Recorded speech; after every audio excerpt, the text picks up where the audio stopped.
आप देख रहे हैं फतेहपुर हलचल न्यूज चैनल। मैं हूं रमेश मोहन। मुझे विश्वास है अब तक का आपका दिन शुभ रहा होगा। आप स्वस्थ होंगे, सानंद होंगे और प्रसन्न होंगे।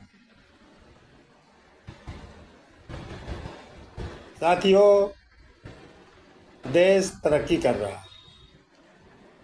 हमारे वर्तमान प्रधानमंत्री के अनुसार भारत जल्द ही 5 ट्रिलियन इकोनॉमी का देश बन जाए।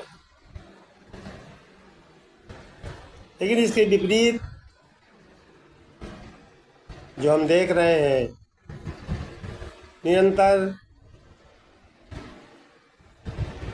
आम उपभोक्ता वस्तुओं की कीमतों में लगातार वृद्धि जारी है। नवयुवकों में बेरोजगारी की वृद्धि जारी है और जिस गति से ये महंगाई और बेरोजगारी की वृद्धि जारी है, उससे तेज गति से हमारे जनप्रतिनिधियों के वेतन और भत्ते भी बढ़े। 2 दिन पहले भारत की संसदीय कार्य मंत्रालय द्वारा एक नोटिफिकेशन जारी किया गया, जिसमें हमारे सांसदों के वेतन में 24% की वृद्धि की गई। 8 साल में ये दूसरी बार वेतन वृद्धि की गई और वो भी 24%। किस फार्मूले से की गई, इसका कोई अता पता नहीं। दुनिया के जितने भी विकसित देश हैं, वहाँ एक प्रणाली है, वहाँ एक सिस्टम है और सांसदों के वेतन बढ़ाने के लिए समितियाँ भी गठित हैं, जिनमें आर्थिक, व्यावसायिक और तमाम क्षेत्रों के एक्सपर्ट उसमें शामिल होते हैं। चाहे इंग्लैंड हो, कनाडा हो, न्यूजीलैंड हो, अमेरिका हो, वहाँ एक सिस्टम है। लेकिन अपने यहाँ वेतन वृद्धि का प्रस्ताव संसदीय कार्य मंत्री द्वारा रखा जाता है और सभी दलों के सांसदों द्वारा ध्वनिमत से उसको तत्काल पारित कर दिया जाता है। इस मसले पर न राजनीतिक विचार आड़े आते हैं, न राजनीतिक प्रतिद्वंद्विता आगे आती है और न कोई मुद्दे। जो वृद्धि की गई है, अब तक प्रत्येक सांसद को प्रति माह मिलने वाले 1 लाख रुपए के वेतन को बढ़ाकर 1,24,000 रुपये प्रति माह कर दिया गया। 2,000 प्रतिदिन मिलने वाले दैनिक भत्ता को बढ़ाकर 2,500 कर दिया गया। संसदीय क्षेत्र कार्य भत्ता 70,000 रुपये प्रति माह। संसदीय क्षेत्र में खोले जाने वाले कार्यालयों के व्यय के नाम पर 60,000 रुपये प्रति माह दिए जा रहे हैं। यदि हम इस धनराशि को जोड़ते हैं तो ये धनराशि 3,29,000 रुपये प्रति माह हो जाती है। 547 लोकसभा सदस्य और 245 राज्यसभा सदस्यों को ये वेतन बढ़ोतरी की जाती है। इसके अतिरिक्त जो लाखों पूर्व सांसद हैं, उनके पेंशन में भी वृद्धि की जाती है। 25,000 रुपये 5 वर्ष के कार्यकाल के लिए मिलने वाली पेंशन को बढ़ाकर 31,000 रुपये प्रति माह कर दिया जाता है और 5 वर्ष से अतिरिक्त कार्यकाल के प्रत्येक माह के लिए 3,000 रुपये पेंशन की वृद्धि की जा रही। बड़ी अच्छी बात। हम अक्सर देखते हैं कि हमारे जनप्रतिनिधि बहुत मेहनत करते हैं। चुनाव के समय तो उनकी मेहनत देखने ही लायक होती है और चुनाव में वो धनराशि भी व्यय करते हैं।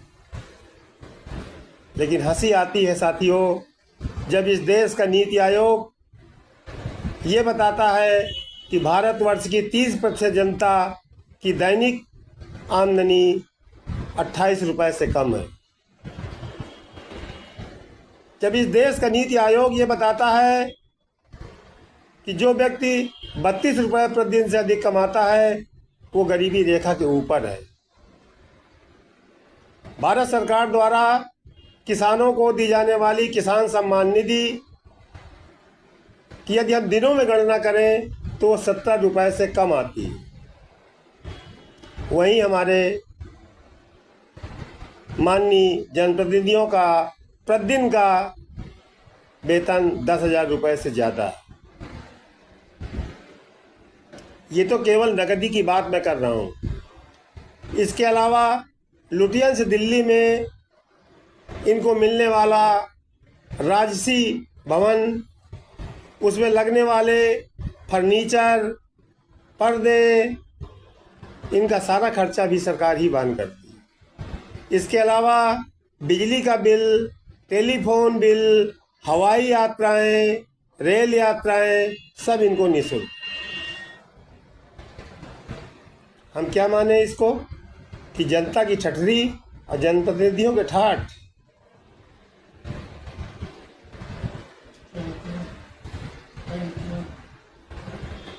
लोकसभा और राज्यसभा में चलने वाली कैंटीनों में जो इनको 10% से भी कम लागत में भोजन नाश्ता मुहैया कराया जाता है, वो आम आदमी को शायद देखने के लिए भी नसीब नहीं। यह है हमारा भारतीय लोकतंत्र। एक रशियन विद्वान ने कहा था कि India is the rich country where live in poor peoples. सही है, भारत हमारा धनी देश है, लेकिन उन लोगों के लिए जो किसी पद पर हैं, किसी सदन के सदस्य हैं और सरकार उनका भरपूर पोषण कर रही है।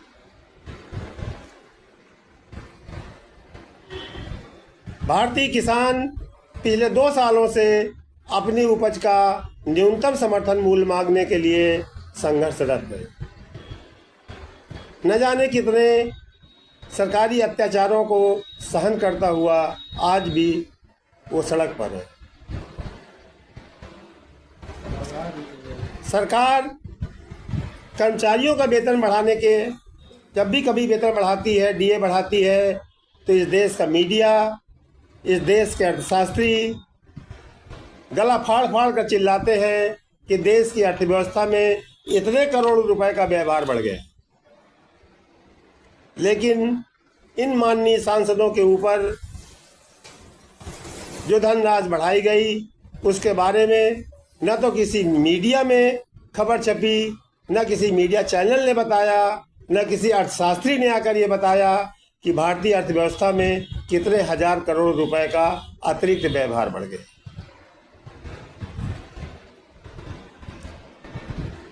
सरकारी कर्मचारियों का वेतनमान बढ़ाने के लिए इस देश में एक प्रक्रिया है।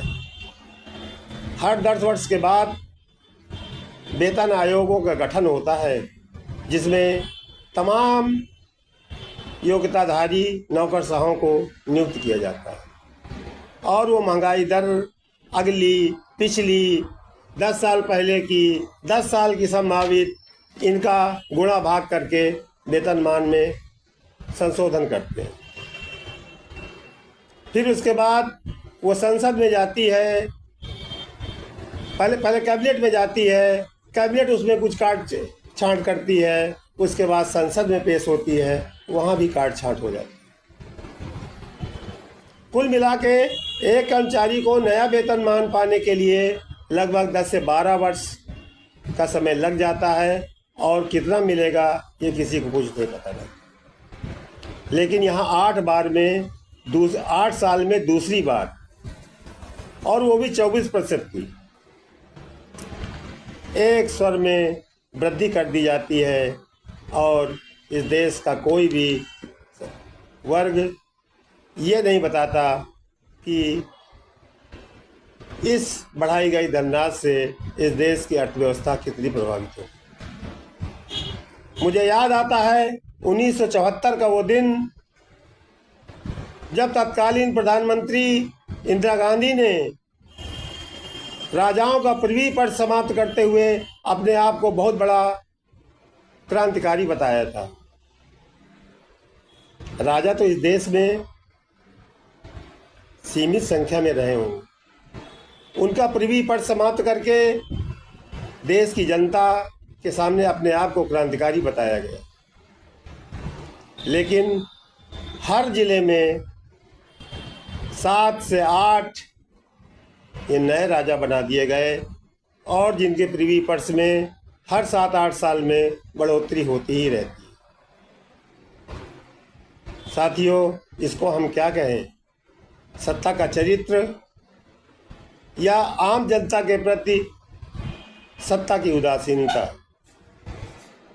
जब हमारा किसान 70 रुपये से कम के किसान सम्मान निधि पर गर्वान्वित होता है, खुशी होता है, जब इस देश का नीति आयोग भारत की 30% आबादी को 28 रुपये प्रतिदिन की आमदनी बताता है और 32 रुपये से अधिक पाने वाले को गरीबी रेखा से ऊपर बताता है, तब हंसी आती है, दया भी आती है।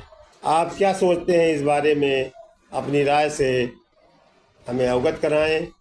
आप देख रहे हैं फतेहपुर हलचल न्यूज़ चैनल। मैं हूं रमेश मोहन शुक्ला। धन्यवाद।